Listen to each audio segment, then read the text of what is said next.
வணக்கம் நண்பர்களே. வெளுத்ததெல்லாம் பாலுன்னு நினைக்கிற வெள்ளை உள்ளம் கொண்ட ரிஷப ராசிக்காரர்களுக்கு இந்த மாத பலன்கள் எப்படி அமைஞ்சிருக்கு அப்படிங்கிறத இந்த பதிவில் நாம் பார்க்க போகிறோம். அதற்கு முன்னாடி ரிஷபம் ராசிக்காரங்களுக்கு இவங்களது குணம் எப்படி இருக்கும் அப்படின்னு பார்த்தா, இந்த ரிஷப ராசிக்காரங்க எப்பவுமே மற்றவங்க உங்களை எளிதில் ஏமாற்றக்கூடிய வகையில் நீங்கள் இருப்பீங்க. ஏன்னா எல்லாரையுமே அவ்வளோ சீக்கிரம் நீங்கள் நம்பிடுவீங்க. அதை தான் அப்படி சொன்னங்க. ஏன்னா வெளுத்ததெல்லாம் பாலுன்னு நினைக்கிற குணம் உங்ககிட்ட அதிகமாகவே இருக்குங்க. உங்ககிட்ட யாராவது நல்லபடியாக சிரித்து பேசினாலே போதுங்க, அவங்க உங்களுக்கு என்ன காரியம் நடக்கணுமோ அதை அவங்க கண்டிப்பாக சாதிச்சுக்குவாங்க. அதன் பிறகு தான் உங்களுக்கு புரியும் அவங்க ஏன் நம்மக்கிட்ட பழகுனாங்கன்னு சொல்லிட்டு. நீங்கள் வருத்தப்படும்படியாக அப்போ தான் நீங்கள் ரொம்ப ஃபீல் பண்ணிக்கிட்டு அப்போ தான் யோசிப்பீங்க, ஏன்டா அவங்க நம்மக்கிட்ட பழகுனாங்க அப்படிங்கிறதுல அப்போ தான் நீங்கள் யோசிப்பீங்க. அதுக்கு தாங்க அப்படி சொன்னோம். அது மட்டும் இல்லாமல் நீங்கள் தைரியமாகவும் உறுதியாகவும் ஒரு செயலை செய்யும்போது ரிஷப ராசியில் பிறந்த உங்களை எதிர்த்து போராடுறது அப்படிங்கிறது ரொம்ப கடினமாக இருக்குங்க. உங்களை எதிர்ப்பவங்களை தோற்கடிக்கிற எண்ணம் நீங்கள் உறுதுணையாக இருந்து அந்த செயலில் வெற்றி காண ரொம்பவும் கஷ்டப்பட்டாவது வெற்றி அடைவீங்க. எதிரிக்கு எப்போதுமே உங்களுக்கு உங்களை கண்டாவே அவங்களுக்கு ஒரு சவாலாகவே இருக்குங்க. ஆனாலும் நீங்கள் இயல்பிலேயே சாதுவாக தான் இருப்பீங்க. மற்றவங்களுக்கு உதாரணமாக திகழ்வீங்க. உங்களின் செயல்பாடுகள் மற்றவங்களுக்கு சிறந்ததொரு வழிகாட்டலாகவே அமையுங்க. பொது காரியங்கள் எல்லாமே உங்களுக்கு மிகுந்த ஈடுபாடு இருக்கும். அதே போல் எந்த ஒரு பொது விஷயத்தில் வந்தாலும் சரிங்க, அந்த காரியத்தை சிறப்பாக செய்து முடிக்கிறதுக்கு உங்களால் மட்டும்தாங்க முடியும். எல்லா வேலையுமே முன்னின்று சிறப்பாக செய்து காட்டுவீங்க. எந்த விஷயத்துலையுமே தனக்கென காரியம் சாதிக்க நினைப்பது உங்களுக்கு பிடிக்கவே பிடிக்காதுங்க. இந்த இயல்பெல்லாம் மற்ற ராசிக்கிட்ட இருக்கா இல்லையான்னு தெரியலைங்க. ரிஷப ராசிக்கிட்ட இது ஒரு சிறந்த குணம்னே சொல்லலாங்க. அது மட்டும் இல்லாமல் உங்கள் கூட பிறந்தவங்களாம் இருக்காங்க இல்லையா, அவங்களெல்லாம் நீங்கள் எப்படி முன்னேறீங்களோ அவங்க கூடயே சேர்த்து அவங்களையும் முன்னேற்றணுங்கிற இயல்பு எல்லாமே உங்ககிட்ட சாதாரணமாகவே இருக்குங்க. இது உங்களுக்கு ஒரு சிறந்த குணம்னே சொல்லலாங்க. உங்களது சித்தாந்தமே இப்படி தான் இருக்கும். நாம் மட்டும் முன்னேறக்கூடாது, நம்மளை சுற்றி இருக்கிற எல்லாருமே முன்னேற்றணும் அப்படிங்கிற இயல்பு உங்ககிட்ட இருக்குங்க. இது ஒரு சிறந்த குணம்னே சொல்லலாங்க. ராசிக்கு 2ஆம் இடமான வாக்குஸ்தானத்தில் புதன் உங்களுக்கு இருக்கும்போது என்ன நடக்கும்னு பார்த்தா, எதையுமே சூட்சமமாக நீங்கள் செய்யணுங்க. உங்களின் எண்ணத்தை முகம் குறிப்பாலேயே எதிரிகள் உங்களுக்கு உணர்த்திடுவாங்க. அதே போல் மற்றவங்களை கணிக்கிறதுலையும் நீங்கள் கில்லாடியாக இருப்பீங்க. உங்களுக்கு சின்ன வயசு நண்பர்கள்லாம் உங்கள் தொழிலும் வாழ்விலையும் கூட்டாளியாக அவங்க கூட பயணிக்கும் வாய்ப்பு நிறையவே இருக்குங்க. அப்பப்போ பழைய விஷயங்களில் அசை போடுறது உங்களுக்கெல்லாம் ரொம்ப பிடிக்கும். உங்கள் ராசியில் 3வது ஸ்தானமான முயற்சிக்கும் ஸ்தானத்துக்கு அதிபதி சந்திரன் அப்படிங்கிறதுனால முயற்சி உங்களுக்கு எல்லாமே திருவனையாக்குங்க. முயற்சி செய்தால் நீங்கள் அதை கண்டிப்பாக சிறந்த முறையில் செய்து காட்ட முடியுங்க. எல்லோருக்குமே பெற்ற அன்னையிடம் பாசம் இருக்குங்க. ஆனால் நீங்கள் அதையும் தாண்டி அவங்களிடத்துல பெரும் பக்தியே வச்சுருப்பீங்கன்னே சொல்லலாங்க. அவங்களுக்கு ஒன்று அப்படின்னா உங்களால் தாங்கவே முடியாதுங்க. ரொம்பவும் துடிச்சு போயிடுவீங்க.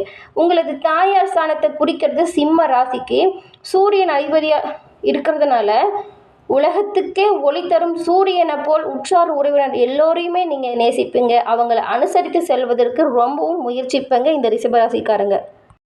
மேலும் உங்களுக்கு பகைவர்கள் அப்படின்னு பார்த்தா யாருமே இருக்க மாட்டாங்க. அதுக்கு நீங்கள் நமக்கு எதிரியே இல்லை அப்படின்னு சொல்லி சந்தோஷப்பட முடியாதுங்க. ஏன்னா உங்களுக்கு எதிரி யாருன்னு பார்த்தா நீங்களே தாங்க. காரணம் என்னன்னா, பகைவன் உங்களுக்குள்ளேயே இருக்கிறாங்க. உங்களை பொறுத்தவரை உங்களுக்கு நீங்கள் தான் எதிரி. உங்கள் பேச்சு செயல் அனைத்துமே நீங்களே எதிர்பாராதபடி ஒரு சில பக்க விளைவுகளை ஏற்படுத்தியிருக்குங்க. அதனால் பேசும்போதும் ஒரு செயலில் செயல்படுத்தும் போதும் கனிவும் அதிக கவனமும் உங்களுக்கு தேவைப்படுதுங்க. மேலும் இந்த ரிஷபம் அப்படிங்கிறது நந்தி தேவனை குறிக்குதுங்க.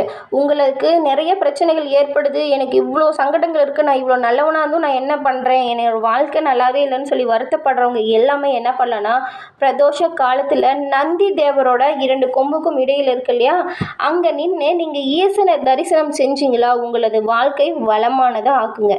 அது மட்டும் இல்லாமல் இந்த வீடியோ பதிவின் கமெண்ட்ஸில் ஓம் நமச்சிவாயா அப்படின்னு சொல்லி 3 முறை பதிவிடவும் செய்யுங்க.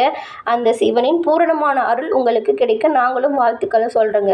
மேலும் உங்களது வாழ்க்கை வளமானதாகவும் நந்திய பெருமானுக்கு திருமணம் செய்து வைத்த திருவையாறு இருக்கு இல்லையா, அங்கே அந்த கோவிலுக்கு ஒரு முறையாவது சென்று அருள்மிகு ஐயரப்பரையும் அறமளர்த்த நாயகியும் நீங்கள் தரிசனம் செஞ்சுட்டு வந்தீங்களா, உங்களது வாழ்வில் ஏற்படும் அனைத்து துன்பங்களுமே உங்களை விட்டு விலகிடுங்க.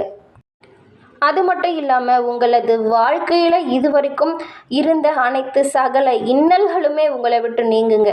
இனிவே அனைத்து செயலுமே உங்களுக்கு இன்பமானதாக மாறுங்க. அதே போல் உங்களது தொழிலில் இருந்த பின்னடைவு, குடும்பத்தில் உள்ள அனைத்து பிரச்சனைகள், வேலையில் உள்ள சச்சரவுகள் என அனைத்துக்குமே இருந்த மன வருத்தத்துக்குரிய செயல்கள் அனைத்துமே நீங்குங்க.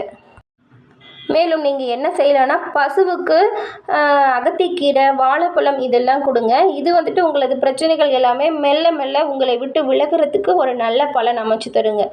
புராணங்களில் பசு வழிபட்ட திருத்தலம் குறித்த தகவல்கள் ஏராளம் இருக்குது. அந்த தலங்களுக்கு சென்று நீங்கள் தரிசனம் செஞ்சாலும் உங்களுக்கு கூடுதல் பலன்கள் கிடைக்கும் நண்பர்களே.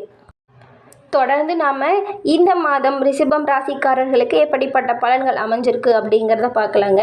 கார்த்திகை 2, 3, 4ஆம் பாதம், ரோகிணி, மிருகசீரிஷம் 1, 2ஆம் பாதம் இருக்கு இல்லையா, உங்களுக்கு எல்லாமே கிரக மாற்றங்கள், கிரக நிலைகள் எல்லாமே ராசியில் குருவும், தனவாக்கு குடும்பஸ்தானத்தில் சூரியனும், சுக்கிரன் தைரிய வீரிய ஸ்தானத்திலையும், புதன் பஞ்சம ஸ்தானத்திலையும், தொழில் ஸ்தானத்தில் சனி வக்கரத்திலையும், லாபஸ்தானத்தில் ராகுவும், அயன சைன யோக ஸ்தானத்தில் சந்திரனும், செவ்வாயும் என உங்களுக்கு இந்த மாதம் கிரக நிலைகள் அமைஞ்சிருக்கு.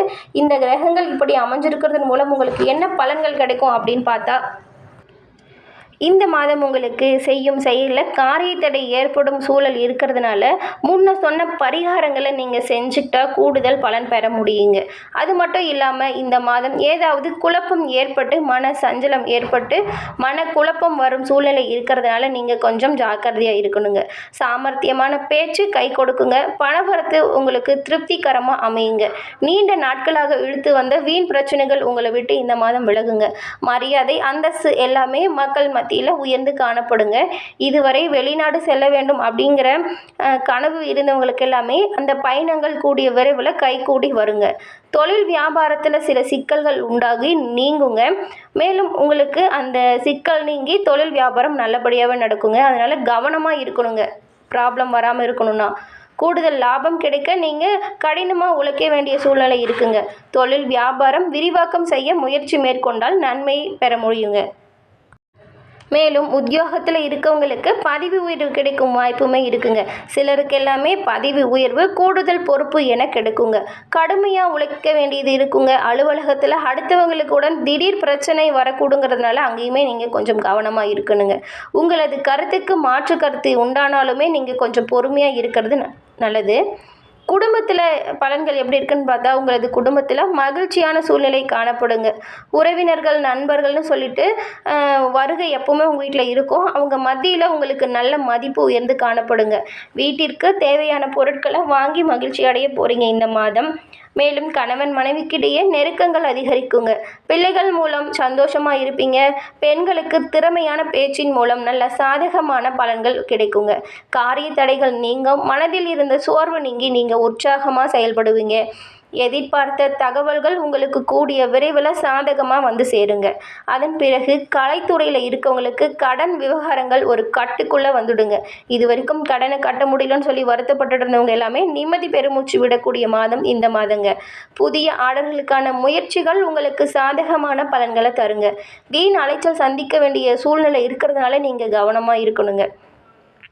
மேலும் அரசியலில் இருக்கவங்களுக்கு இந்த மாதம் எப்படி இருக்குன்னு பார்த்தா, கோபமாக பேசுகிறத நீங்கள் தவிர்ப்பது ரொம்ப ரொம்ப நல்லதுங்க. மேல் மட்டத்தில் இருக்கவங்களோட வாக்குவாதங்கள் ஏற்படக்கூடுங்கிறதுனால ரொம்பவும் கவனமாக இருக்கணுங்க. பேசுகிற வார்த்தையை யோசித்து பேசினா நல்லதுங்க. மாணவர்கள் எல்லாமே கல்வியில் முன்னேற்றம் அடைய முழு முயற்சியுடன் படிப்பது ரொம்பவும் நல்லதுங்க. சக மாணவர்களுடன் மத்தியில் உங்களுக்கு மதிப்பு உயர்ந்து காணப்படுங்க. அடுத்து கார்த்திகை 2, 3ஆம் பாதங்கள் இருக்கு இல்லையா, இந்த மாதம் குடும்பத்தில் உங்களுக்கு சந்தோஷம் உண்டாகும். பிரிந்து சென்ற குடும்ப உறுப்பினர்கள் மீண்டும் வந்து சேருவாங்க. அடுத்து ரோகிணி நட்சத்திரத்தில் இருக்கவங்களுக்கு இந்த மாதம் எதிர்பாராத சந்திப்புகள் உண்டாகும். திடீர் செலவுகள் இருக்கும். முக்கிய பொறுப்புகள் கிடைக்கும். தேவையான பொருட்களை வாங்கி மகிழ்ச்சி அடைவீங்க. நீண்ட நாட்களாக செய்ய நினைத்த ஒரு காரியத்தையும் இந்த மாதம் நீங்கள் செய்ய முடிப்பீங்க. மதிப்பும் மரியாதையும் கூடுங்க. அந்தஸ்து உயர்ந்து காணப்படுங்க உங்களுக்கு. அடுத்து மிருகசீரிடம் 1, 2ஆம் பாதம் இருக்கு இல்லையா, இந்த மாதம் நண்பர்களுக்கிடையே சுமூக உணர்வுடன் இருக்கவே நீங்கள் கொஞ்சம் விட்டு கொடுத்து செல்வது ரொம்பவும் நல்லதுங்க. வாழ்வில் முன்னேற அக்கறை காட்டுவீங்க. மன துணிவு உங்களுக்கு அதிகரித்து காணப்படுங்க இந்த மாதம். மேலும் காரிய தடைகள் விகல இன்பம் மகிழ்ச்சி என அனைத்தும் நீங்கள் பெற இந்த மாதம் பரிகாரம் என்ன உங்களுக்கு அப்படின்னு பார்த்தா, வெள்ளிக்கிழமைகளில் நவகிரகத்தில் சுக்கிர பகவானுக்கு மொச்சை தீபம் ஏற்றி அர்ச்சனை செய்தால் நீங்கள் எதிர்பார்த்த பணவரவு வந்து சேருங்க. உங்களது குடும்பத்தில் மன மகிழ்ச்சி ஏற்பட ஒரு சிறந்த பலன் உங்களுக்கு சுக்கிர பகவான் ஏற்படுத்தி தருவாருங்க. தொடர்ந்து வெள்ளிக்கிழமையில் நவகிரகத்தில் உள்ள சுக்கிரனுக்கு இந்த தீபத்தை ஏற்றி வழிபாடு செய்து வந்தால் உங்களது வாழ்க்கை வளமானதாக மாற முடியுங்க. நன்றி, வணக்கம் நண்பர்களே. வாழ்க வளமுடன்.